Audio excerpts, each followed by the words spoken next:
என்ன பார்த்தா ஒரு நாளைக்கு ஒரு வீரம் வராரு. நேற்று ஒரு வீரம் வந்தாரு. வந்திருக்காரு. யாரையா நீங்க? யாரும் தெரியவில்லையா? தெரியவில்லை. அந்த அரிக்கும் மரணுக்கும் பிறந்த பேரோ ஐநாரப்பன் அழைப்பார்கள். ஓஹோ, அரிக்கும் மரணுக்கும் பிறந்த ஐநாரப்பன். ஆமா, நீங்களா? உண்மைதான். சந்தோஷம் சுவாமி. ஆனால் வீரன் வந்தார், கோபம் வந்தது. ஏழை வண்ணான் வந்தான், அவன் மீது கோபம் வந்தது. உலகவாசிகள் குளிக்கும் தரிசன கோபம் வந்தது. ஆனால் நீங்கள் வந்த பிறகு எங்களுக்கு கோபமே வருகிறது. உங்களை பார்த்தவர்களாய் இந்த கண்ணிகளுக்கு காம உணர்வே கிடையாது. எப்போது உங்களை நாங்கள் பார்த்தோமோ பார்த்தது எங்களுக்கு காம உணர்வு வந்துவிட்டது. அதனால் யார் மீதும் ஆசைப்படாத இந்த கண்ணிகள் முந்தி முதலாக அழகான இந்த அழகனை பார்த்து நாங்கள் ஆசைப்படுகிறேன். தெரியுமா? 2 ஆடவருக்கும் பிறந்த அழகான ஆண் பிள்ளை. என்னுடைய எண்ணமே 2 ஆடவருக்கு பிறந்த ஒரு ஆண்களை மறக்கிறது என்று நீண்ட நாள் கனவு. உங்கள் கனவு அப்படியாகிய அரணாகிய அபிராமேஸ்வரருக்கும் ஹரியாகிய வைகுந்தவாசன் நாராயணனுக்கும் 2 ஆண்டவனுக்கு பிறந்த அழகான ஹரிகரசுதன். அப்படி அழகான ஹரிகரசுதன் நீங்கள் இந்த சப்த கண்ணிகள் காமோடவை தீர்க்க வேண்டும். நாங்கள் தேடி வரவில்லை, நீங்களாக தேடி வரவில்லை. அதனால் சுவாமி, நீங்கள் காம உணர்வை தீர்க்க வேண்டும், எங்களை ஏற்றுக்கொள்ளுங்கள். எனக்கு அப்படிப்பட்ட ஆசை என்பதே கிடையாது. ஆசை 2 ஆடவருக்கு பிறந்தேன்னு சொல்றீங்க. அழகான ஒரு ஆண்மகனா இருக்கிறீங்க. நல்ல வீரம் தீரம் பராக்கிரம் சொல்லக்கூடிய அழகான ஒரு தோற்றம். அப்படிப்பட்ட உங்களுக்கு அந்த காம உணர்வே இல்லை. உலகத்திலே அதர்மத்தை அழித்து நான் தர்மத்தில் நிலையத்திலே பிறந்தவன். அதனால் எனக்கென்று பெண்ணை திரும்ப செய்ய என் தந்தையானவர் பார்த்துக் கொண்டிருக்கின்றார். அதனால் அவர் சொல்ற பெண்ணைதான் மனைப்பெண்ணை தவிர உங்கள் மீது எனக்கு ஆசை கிடையவே கிடையாது. என் தாயாகிய உமா மகேஸ்வரையும் என் தந்தையாகிய அபிராமேஸ்வரன் பார்க்கின்ற ஒரு மணமகளைத்தான் நான் திருமணம் செய்து கொள்வேன். அதனால் பார்க்கின்ற பெண் மீது ஆசை கொள்ள மாட்டேன். அப்படிப்பட்ட எனக்கு பாக்கியம் கிடையாது. வேண்டாம் இருக்கிறீங்க. நீ என்ன சொன்னாலும் சரி, உங்க மீது ஆசைப்பட்டுட்டோம். ஆசையை தீர்க்காம இருக்க முடியாது. நான் சொல்றேன், தெரியும். யார் தெரியுமா? வாராகி, கௌமாரி, நான் மகேஸ்வரி. இந்த மகேஸ்வரியும் கௌமாரியும் சக்தி அம்சம் படைத்தவர்கள். நீ வாராகி அம்மன், நீ வந்து பகவானுடைய நாராயண அம்சம் படைத்தவர்கள். இவன் வந்து என்ன சொன்னா வைஷ்ணவி, நீ வந்து முருகன். ஒவ்வொரு சக்தியின் அம்சமான பிராமி வந்து பிரம்மனால் பிறந்தவர். இந்திராணி இந்திரன் நல்லால் பிறந்தவர். என்ன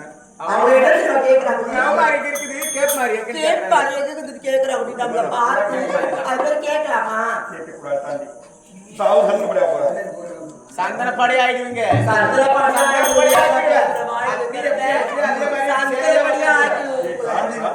போட்டிருக்காரு. அதனால மன்னிப்பு கேட்ட மாதிரி அர்த்தம். அதனால ஒவ்வொரு சக்தியின் அம்சப்பட்ட நீங்க 2 சக்தி அம்சப்பட்ட நீங்க நாம் எல்லோரும் தேவைதான். அதனால் சுவாமி, நீங்க ஆசை நிறைவேற்ற வேண்டும் சுவாமி. ஒரு காலம் முடியாது சொன்னாலும் உங்களை விடமாட்டோம். அப்படியே என்ன எப்படியாவது நம்ம காம வழக்கு விட செய்ய நம்ம சப்த கண்ணிகளுக்கு இவர்தான் நாயகன். அதனால அந்த மகேஷே வந்தாலும் சரி, ஈசனை முடியவே முடியாது. என்னங்க சுவாமி, உங்களை பார்க்கும் போது எங்களுக்கு எவ்வளவு ஆசை தெரியுமா?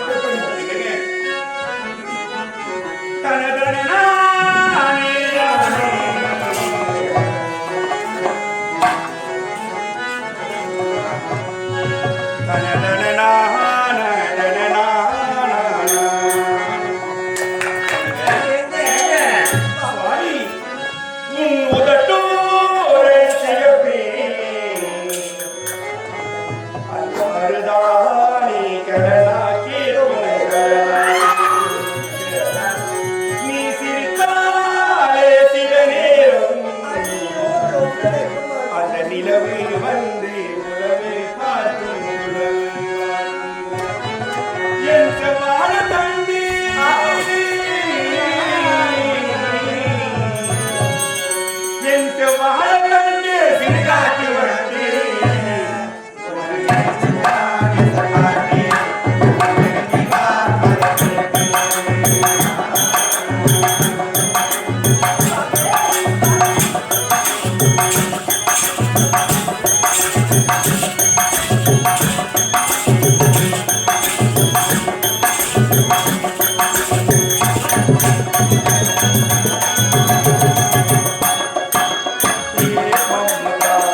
நீ படுவதை தொட்டுட்டு சொந்தத்தில மறுமுறை இருக்கா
கொஞ்சம் கூட காம உணவே இல்லாமல் ஏறிந்த புன்னகை.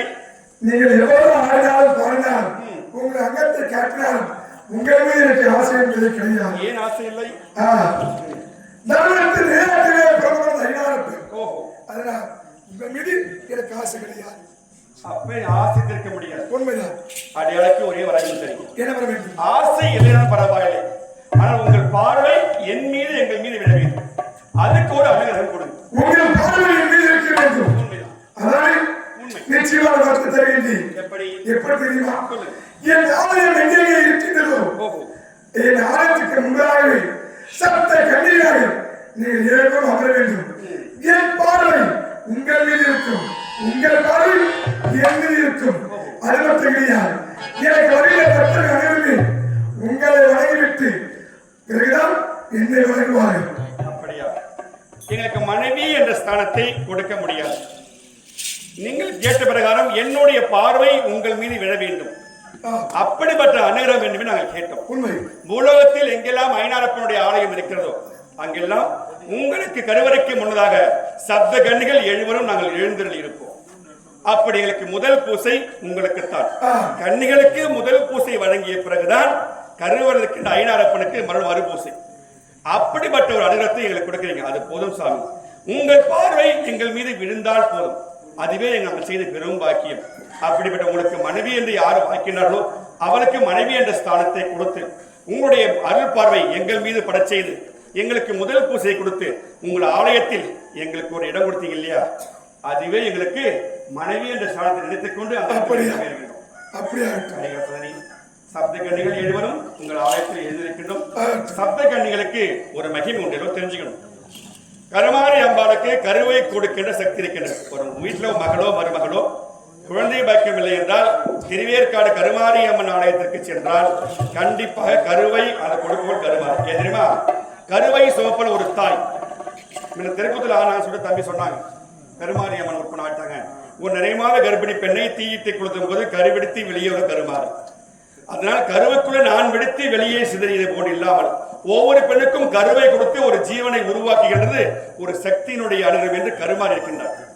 அப்படி கருவை கொடுத்து கருவை வளர்த்து நல்ல ஜீவனை உருவாக்கி ஆணோ பெண்ணோ இந்த பூவுலகத்தில் எடுத்துக்கொள்வதற்கு அங்காள ஈஸ்வரி. மற்றொரு தேவதை ஒரு பெண்ணின் குறை என்னெல்லாம் வருகிறதோ கன்னியாக இருந்து அந்த அனுகிரகத்தை கொடுப்பவளும் இந்த கன்னிகள் தான். இப்ப வாராகி அம்மனுக்கு அப்படிப்பட்ட சக்தி இருக்கின்றது. இப்ப வாராகி அம்மன் யாரு? வராகமூர்த்தி. பகவான் எம்பெருமான் வராகமூர்த்தி அவதாரத்தை இரணியாட்சியை கொன்றார். அந்த அம்சம் படைத்தவதான் வாராகி அம்மன். அந்த வாராகி அம்மனுக்கும் அவ்வளவு அனுகிரகம். இப்ப நிறைய இடத்துல பார்த்திருக்கலாம் வாராகி அம்மன் கோயில் அவ்வளவு கூட்டம் போய் ஒரு சக்தி சப்த கன்னிகள்ல வாராகி அம்மனுக்கு ஒரு தனி மகிமை இருக்கிறது. அந்த வாராகி அம்மனை நீங்கள் துதித்தால் கண்டிப்பாக ஏவல் பில்லி சூன்யம் துஷ்ட சக்தி எல்லாம் நம்ம விட்டு ஓடிவிடும். அப்படிப்பட்ட சப்த கன்னிகளுக்கு ஒவ்வொரு சக்தி இருக்கிறது. குழந்தை பாக்கியத்தை கொடுப்போல் இந்த 7 சக்திகள் தான். எங்களுக்கு திருமணம் ஆகாமல் கன்னித்தன்மை இழக்காமல் கன்னியாக இருக்கின்ற எங்களும் எண்ணிக்கொண்டால் அந்த கன்னித்தன்மை என்ற உங்களுக்கு அந்த குழந்தை பாக்கியத்தை கொடுக்கின்ற அனுகிரகம் கண்டிப்பாக இந்த கன்னிகளுக்கு உண்டு. அதை புரிஞ்சுக்கணும். நீங்க எங்கெல்லாம் நீங்க ஐனாரப்பன் கோயிலுக்கு போறீங்களோ ஐனாரப்ப சாமி மட்டும் கும்பிட்டு வரக்கூடாது. அந்த சப்த கன்னிகளை முதல்ல நீங்க வழிபடணும். அதுக்கப்புறம் கருவறை சென்று ஐனாரப்பனை வழிபடணும். ஏன்னா எனக்கே முன்மாதிரி எங்களுக்கு ஆலயத்தை கொடுத்தது ஐனாரப்பன் தான். அப்ப நீங்களுக்கு முதல் பூசையை நீங்கள் எங்களுக்கு கொடுத்தாதான் உங்களுக்கு அனைத்து சக்தியும் நாங்கள் கொடுப்போம். இதோட சக்தியின் அம்சம். அதனால ஐனாரப்ப சுவாமியை எங்களுக்கு கொடுத்து நீங்களுக்கு பெரும் பாக்கியத்தை அளிக்கணும். சுவாமியே சரணமையா, சுவாமியே சரணமையா.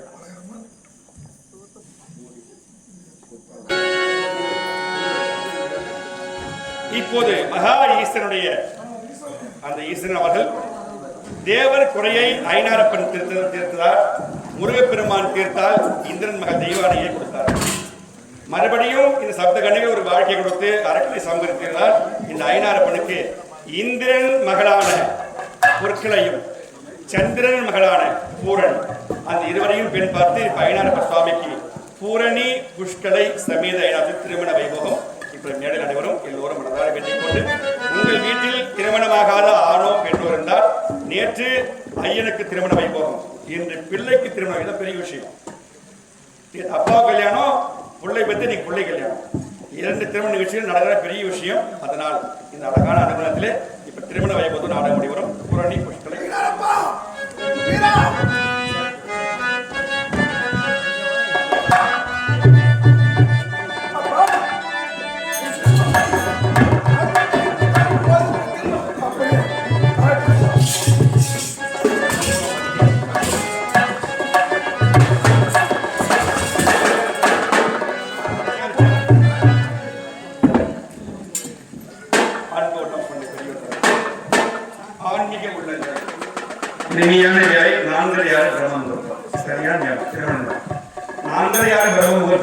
எந்த தீய சக்தியும் அணுகாத நேரம். அதற்கெத்தனை ஒவ்வொரு ஆலயத்திலும் 4 மணிக்கு நடைபெறப்பு நடைபெற்றிருந்து அபிஷேகம் செய்து பூஜை முதல் பூஜை. அப்படி 4:30 பிரம்ம முகூர்த்தத்திலே ஒரு திருமணம் நடப்பது. 4:30 பிரம்ம முகூர்த்தம் நாம் எதுவுமே பார்க்க வேணும், எந்த தீய சக்தியும் வளராது. அதான் பிரம்ம முகூர்த்தம் சொல்லுவாங்க. சரியான நேரம் இந்த பிரம்ம முகூர்த்தத்திலே வர்ண பகவான் ஆசியோடு இப்ப ஐநாதனுடைய பூரணி புஷ்பலைக்கு மகா ஈஸ்வரன் சொல்லக்கூடிய அந்த ஈஸ்வரன் படியாக்கும் கர்த்தன் அந்த மும்மூர்த்தியுடன் ஈஸ்வரன் பெரிய ஆண்டவன் சொல்லுவாங்க. அவருக்கு எந்த ஆண்டவனும் கிடையாது, பெரிய ஆண்டவன். முக்கியமாக புரிஞ்சுக்கணும், தெய்வ சக்தி நிறைய பேர் இல்லைன்னு சொல்லிட்டு துச்சம் மதிப்பாங்க. தெய்வ சக்தி ஒன்று இருக்கு, அது யாரும் தெரியாது. சுருக்கமா சொல்றேன். இப்ப ஐயா பண்ண ஒரு பூசணி கூடிய ஒரு பூசணி பிஞ்சு விட்டது. இந்த பூசணி பிஞ்சு பெரிய காயாகனா வெளியில போட்டு காய வரும். அவர் ஒரு பானை ஒன்று செஞ்சார், பெரிய பானை செஞ்சு அந்த பானைக்குள்ள பூசணிக்காய் வளர்க்க செஞ்சார். சின்ன தோரம் மட்டும் வச்சார். அந்த பூசணி பிஞ்சு உள்ள பிறகு சின்ன தோரம் வச்சு பானையை பிஞ்சு எடுத்து உள்ள விட்டுட்டார். இப்ப காய் பெருசாகிவிட்டார். எந்த சந்தின் வழியாக அந்த பிஞ்சை விட்டாலோ அந்த சந்தின் வழியாக அந்த காய் எடுக்க முடியுமா? எடுக்க முடியுமா? அப்ப என்ன பண்ணும், அந்த பானையை பின்னப்படுத்தினாதான் காய் எடுக்கும். அப்ப ஏதாவது ஒன்று பின்னமாகும். அப்பதான் அதே போலதான் ஒரு பெண் இருக்கின்றார். ஒரு பெண்ணின் எவ்வளவு வேலை ஒரு சொட்டு விந்து உள்ளே சென்று அந்த கருவறைக்குள்ளே ஆணோ பெண்ண ஒரு கரு வளர்ந்து 2 கண்கள் 2 காதுகள் நாசி வாய் கைகால் வைத்து அழகான ஆணையும் பெண்ணையும் கையோடு சுமத்து அந்த பானை எப்படி இருக்கின்றதோ அந்த பிஞ்சி பெருசாகி அதே போல குழந்தை பெருசாகி நீங்க தாயோட உட்கார்ந்துருக்கீங்க, உங்க வயிறு கிடப்பு இருக்கு. அப்ப அவர் விட்டது சின்ன ஓட்டின் வழியாக பிஞ்சு விட்டது எடுக்க முடியல. அதே சின்ன துவாரத்தில் ஒரு சொட்டு விந்து சேர்ந்து ஒரு கதவு மாறியது. அப்ப பானையை உடைக்கிற மாதிரி மைக்கை உடைச்சிட்டு பண்ணிருக்கிறோமா? எந்த யோனின் வழியாக ஒரு சிறிய துவார வழியாக ஒரு விந்து சேரப்பட்டதோ அதே வழியாக பெரிய ஜீவன் வெளியே வருகின்றது. எப்படி பூசணிக்காயை கொண்டு வர முடியல, நல்லா புரிஞ்சுக்கணும். சின்ன பிஞ்சை கொடுத்த துவாரத்தின் வழியாக பூசணிக்காய் பெரிதானவுடன் வெளியே கொண்டு பானை உடைச்சு எடுக்கிறோம். ஆனால் யோனின் வழியாக ஒரு சொட்டு விந்து உள்ளே சென்று பூசணிக்காய்கள் வயிறு பெருத்து வயிறை உடைத்து கீழ்த்தி பிறக்கவில்லை. எந்த விந்து வழியாக யோனின் வழியாக விந்து சென்றதோ அதே சிறிய துவாரத்தின் வழியாக ஒரு பெரிய சிசுவை வெளியாகிறான். யார் ஆகிறது? யார் ஆகிறது? யார்? சக்தி உமையம். இதுதான் தெய்வ சக்தி. புரிஞ்சுங்களா? நாம் நினைத்து பூசணிக்காயை பெருசா வளர்க்க செஞ்சோம். நம்மளால பூசணியை முழுசா எடுக்க முடியும். ஆண்டவன் ஒரு ஜீவனை கொடுத்து வயிறை பெரிதாக்கி 10 மாதம் சுமந்து 300 நாள் சுமந்து வயிற்றை பெரியதாக உருவாக்கி ஒரு ஜீவனை எந்த வழியாக விந்து சேர்ந்ததோ அந்த வழியாக ஜீவனை வெளியாக்குகின்றானே அவன்தான் ஆண்டவன், அவன்தான் ஆன்மீகம். அந்த ஆன்மீகத்தை துச்சமாக மதிக்கவே கூடாது. சிறிய துவாரத்தின் வழியாக சென்ற விந்து ஒரு சொட்டுக்கு தான் போவோம்.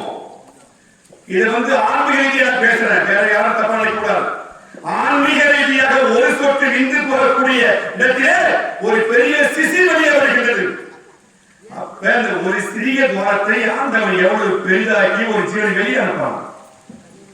அதுதான் ஆண்டவன், அதான் சக்தி. அப்ப சக்தி அம்சம் தான் உலகம். ஆண்டவரை மறக்கலாமா? துதிக்க மறுக்கலாமா? வழிபாடு இருக்கலாமா? பணம் காசை பெருசாலும் பரவாயில்லை. ஆண்டவனை மதிக்கின்ற அந்த நுணுக்கத்திலே பெரியவர் சின்னவர்கள் ஈகோ பார்க்க கூடாது. நம்முடைய தேவனை, கிராம தேவனையை, மனமகிழ்ச்சியோடு எல்லோரும் ஒன்றாக சேர்ந்துதான் விழா செய்ய வேண்டும். அப்படி எனக்கு சாமி பிடிக்கிற, இந்த சாமி பிடிக்கிற கூடாது. பொதுவாக ஒரு கருத்து இதுதான். நம்மால் வளர்க்கப்பட்ட பூசணிக்காயை நாம் உடைத்து வைக்க முடியாது. ஆண்டவனால் வளர்க்கப்பட்ட ஜீவனை ஆண்டவன் முழுசாக வெளியேறுகிறான். அதான் ஆண்டவன் சக்தி. இதை முதல்ல பற்றி முடிச்சிட்டாங்க. அதனால் அழகான இந்த கிராமத்தை அந்த சக்தியை கொடுக்கின்றவனா இந்த சிவகாமீஸ்வரன். அருமையான ஆலயம் சிவகாமி. உடல்முறை ஒரு ஈஸ்வரர் பேர் இருப்பாங்க. ஆனால் அந்த பெண்ணோடு உண்மையோடு சிவகாமீஸ்வரர். சிவகாமி இருக்கின்றார், ஈஸ்வரன் இருக்கிறாரு. சிவகாமி முழுமையா இல்ல, ஈஸ்வரன் முழுமையா இல்ல. அர்த்தநாரி ஈஸ்வரை கொண்டு சிவகாமீஸ்வரர். சிவகாமனா என்ன? சிவகாமி மனைவி. மனைவியின் பெயரை முன்னே வைத்து ஈஸ்வரன் பின்னே வருகின்றார். அதான் சிவகாமீஸ்வரர். நீங்க உருவாக்கல, முன்னோர் செய்த புண்ணியம் நம்ம கிராமத்துல சிவாலிங்கமாக கிடைக்கிறது. அதை நீங்க எல்லாம் ஒன்று கூடி அவர் உள்ள உட்காந்து அது பெரிய விஷயம். இந்த மழை காலத்திலும் மழை நிறைய ஒரு சொல்லியும் இதுவரை மழை இல்லாமல் கடைசி முடிக்கும் நேரத்தில் துணிகள் போட்டு யாரும் வீட்டுக்கு போக உட்காந்து பார்க்கறேன். நானும் மழை சூப்பியாலும் பரவாயில்லை, ஒரு 1/2 மணி நேரம் நாளும் தடைப்பட்டாலும் முழுமையான காரியத்தை நடத்தி கொடுக்க வேண்டிய சக்தியை கொடுத்தாமல் ஈஸ்வரன். அந்த ஈஸ்வரன் எங்களும் கிடைக்கணும், உங்களுக்கு கிடைக்கணும். இதான் பெரிய புண்ணியம். எத்தனை ஜாலியா நாடகம் என்டர்டைன்மெண்டா பாட்டு பாட ஆடிக்கிறது, காமெடி பண்ணி ஆஹா ஓஹோ, அது நாடகம் அல்ல. நல்ல அறிவுரைகள், சிந்திக்க வேண்டிய கருத்துகள் என்ன சொல்றாங்க. உங்களே பெரிய நினைக்கிற மழை தூக்கம் வந்தா எல்லாம் போடுவாங்க, 10 பேர் தான் கூத்து பார்ப்பாங்க போறவங்க. ஆனா நிறைவா கொஞ்சம் நாடகம் பார்த்தீங்கல்ல, அதுவே நாங்க செய்த புண்ணியம் நாங்க நினைக்கிறோம். அப்படிங்கிற ஒரு வாய்ப்பை கொடுத்து இந்த சிவகாமியினுடைய மண்டல பூஜை 48 நாட்கள் முறையான பூஜை. 48 நாட்களுக்கும் ஈஸ்வரனுக்கு பூஜை அல்ல, நமக்கான பூஜை. 48 நாமே பூஜை பண்ணிக்கிறோம். நாம பூஜை பண்ணிக்கிறோம். குடும்ப நடக்கம் இல்ல. மாதங்கள் 12, நட்சத்திரங்கள் 27, கிரகங்கள் 9, மொத்தம் கூட்டணும்னா ராசிகள் 12. அப்படி வரும்போது மொத்தம் 48. ஏதாவது ஒரு மாதத்துல, ஒரு நட்சத்திரத்துல, ஒரு திதியில நாம் பிறந்திருக்கோம். அந்த 48 நாளுக்கு நீ பண்ணீங்கன்னா, நீ எந்த திதியில், எந்த கிரகத்தில், எந்த ராசியில் பிறந்தாயோ என்னை எந்த ஒரு இடர் இல்லாமல் என்னை காப்பாற்றுவது இறைவா என்று உன்னுடைய பிறப்பின் தன்மையை வைத்து ஈசனுக்கு மண்டல பூஜை செய்கின்றாய். ஈசனை மட்டும் இல்ல, ஒவ்வொரு ஆண்டவருக்கும் 48 நாட்கள் மண்டல பூஜை பண்ணும்போது நம்முடைய குடும்பம் நல்லா இருக்குன்னு அதை திரிய வைத்து பண்றோம். அதான் 48 நாட்கள். அதை குறைச்சி பண்ணவே கூடாது. சில பேர் அதை பண்ணலாம் தவறு. ஒரு மண்டலம் தெரியக்கூடாத ஒரு மண்டலம் நிறைய 48 நாட்கள் பூஜை முடிஞ்ச பிறகுதான் அந்த சக்தி நமக்கு கிடைக்கும். ஈசன் நம்ம சக்தி ஏற்ற நம்ம சக்தி 40 நாட்கள் பூஜை முடிந்து இந்த சிறப்பாக செய்த இந்த விழாவை செய்த தலைவர் தலைவர்கள் நாட்டாமை அன்பு இளைஞர்கள் மக்கள் அன்பும் தாய் உணர்வுக்கு அழகான சிவகாமேஸ்வருடைய அம்மா தாயாருடைய ஈஸ்வரர்கள் அதனாலும் உலகத்திற்கெல்லாம் தாயும் தந்தையும் சக்தியும் சிவன் தான். சிவநிலைகள் ஒன்றும் இல்லை. தென்னாருடைய சிவனையை போற்றி என் நாட்களுக்கும் இறையாக போற்றி பார்வதி பதைய மகாதேவா.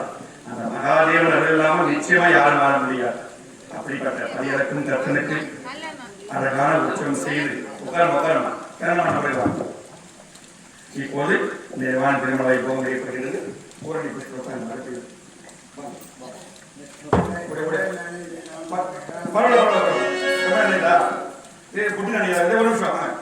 ஓம் துர்கணி தேவதேவா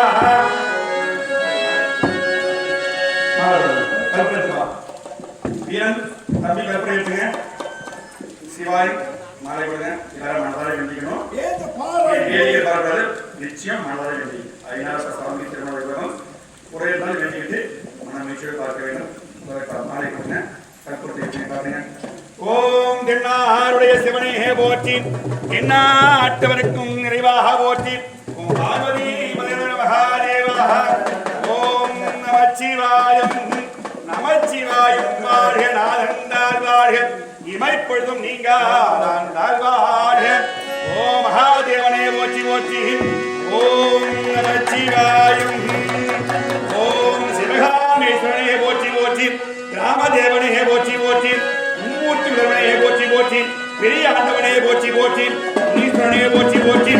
மக்களுக்கெல்லாம் தனவெற்ற மகாஈசனை அனைவரையும் தீர்க்காக காட்ட வேண்டும். ஓம் சக்தி சிவாய நமः. ஓம் போற்றி போற்றி. மாலையிடுங்க. ஓம் சர்வமங்கள மாங்கல்யே சிவே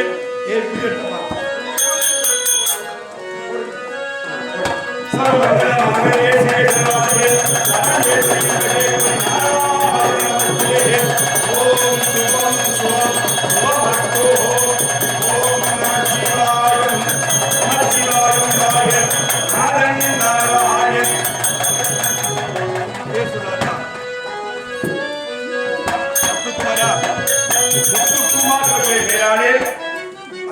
சுவாமி மகாவிஷ்ணுக்கு 200 ரூபாய் அன்புகாணிக்கை திருக்குடும்பம் வாழ்கவரம்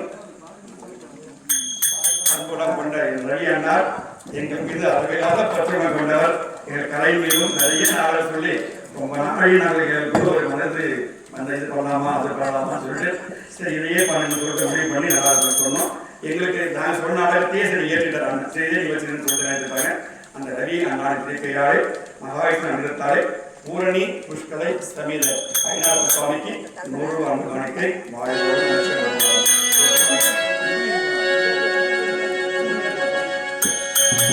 ஓம் சுவாமியே சரணையப்பா. கண்ணி முருகனடி பகவானே சரணையப்பா. ஹரிகர சுகனே சரணையப்பா. ஈசனின் திருமகனே சரணையப்பா. நாராயணன் திருமகனே சரணையப்பா. சக்தியம் பிரபைத்தவனே சரணையப்பா. ஏசுலாத்தா ஆத்தா பேசுறோம். ஆத்தான்னு பேர் வாங்க. தீப்பட்ட போது ஓ சுவாமியே ஐயனார் ஒன்று என்றும் பயமில்லை போம் தலைமலை. இந்த ஆதிசிவன் மைந்தன் ஐயப்பன் என்றும் மக்களை காப்பவனை. ஐயப்பா சரணம் ஐயப்பா. ஐயப்பா சரணம் ஐயப்பா.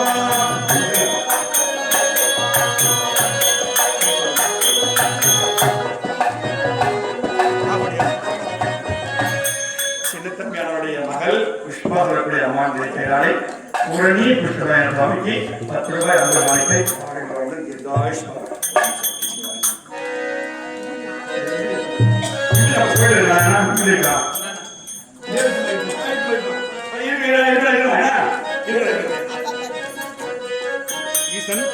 திருக்கரத்தில் உட்காந்து அப்படியே எல்லாரும் நீங்க ஈசனே பையங்க உட்காந்து கீழே உட்காருங்க உட்காந்து சோட்டை கொடுங்க கீழே நம்ம தனியாக உட்காந்துறீங்க நீங்க எல்லாம் வந்து அன்பு காலத்தை வாங்கிட்டு எல்லாரும் கொடுத்து வைங்க அந்த தட்டில் போட்டுக்கலாம்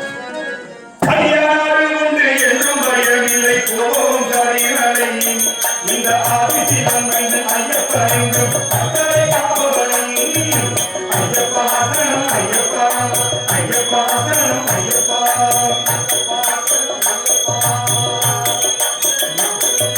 பொன்னமரத்தில் தைமாரத்தில் ஜோதியாய் இருந்தாய் பொன்னமரத்தில் தைமாரத்தில் ஜோதியாய் இருந்தாய் எங்கள் எண்ணம் பறித்தது மனமும் நிறைந்தது அந்தந்த பெருமானி ஐயப்பா சரணம் ஐயப்பா ஐயப்பா சரணம் ஐயப்பா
வாசிக்க முடியல வாசிக்க முடியல சில பேர் வாசிக்கிறாங்க திருமண வைப்பது நாள் முடிந்தது திருமணத்தை வேண்டுகோளை பெரியவர்களை வரவங்க காணி கூட்டம் பரவாயில்ல ஈசன் இருக்கிறதால் இப்படி வச்சுக்கணும் காணிக்கை முக்கியமா காலை வேலையில ஏன்னா திருநெல் குளிக்காம கூடாம திருநெல் வச்சுக்கலாம் குங்குமம் மட்டும் தான் வச்சுக்கூடாது ஏன்னா தந்தை ஈசன் மன்னிப்பார் திருநீரை முகம் கழுவி குளிக்காம வச்சுக்கலாம் குங்குமத்தை கூடாது இது ஒரு பெருமையா வாங்க இவரை மட்டும் ஈசன் இருக்கிறது அதான் அவ்வளவுதான்